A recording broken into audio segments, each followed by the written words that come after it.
എന്റെ ഇപ്പോ 2000 രൂപ എടുക്കാനില്ല. പിന്നെ എന്താ ഉണ്ട്? നുള്ളിപ്പെറുക്കി അവർ 500 രൂപ കാണും. എന്റെ പട്ടിക്ക് വേണം.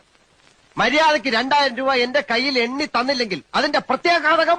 പ്രത്യാഘാതം മേഘം എന്നുള്ളതിന്റെ ഇയാളെന്നെ പഠിപ്പിക്കൊന്നും വേണ്ട. പ്രത്യാഘാതം അത് ഭയങ്കരമായിരിക്കും. എന്തും നേരിടാൻ തയ്യാറായിട്ട് തന്നെയായി ഈ നാടകത്തിൽ ഇറങ്ങിത്തിരിച്ചിരിക്കുന്നത്. ഒരുമാതിരി പല തന്തയ്ക്ക് പറഞ്ഞ പരിപാടി എന്റെ അടുത്ത് കാണിക്കരുത്. തൽക്കാലം പല തന്തയുണ്ടെന്ന് വിചാരിച്ചേക്കാം. ഞാൻ പോവാന്ന്. അതെ, കുറച്ച് പതുക്കെ പറഞ്ഞാലും കേൾക്കാം. പിന്നെന്താ ഞെട്ടാത്തത്? സാധാരണ ഇത്ര നിസ്സാര കാര്യങ്ങൾക്ക് ഞാൻ ഞെട്ടാറില്ല. ഓഹോ, പിന്നെ ഞാനങ്ങനെ വെറുതെ പോകുന്നൊന്നും വിചാരിക്കണ്ട. ഈ വിവരം മുഴുവൻ ആ മൂപ്പിലാനെ കണ്ട് ധരിപ്പിച്ചിട്ടാ ഞാൻ പോവും.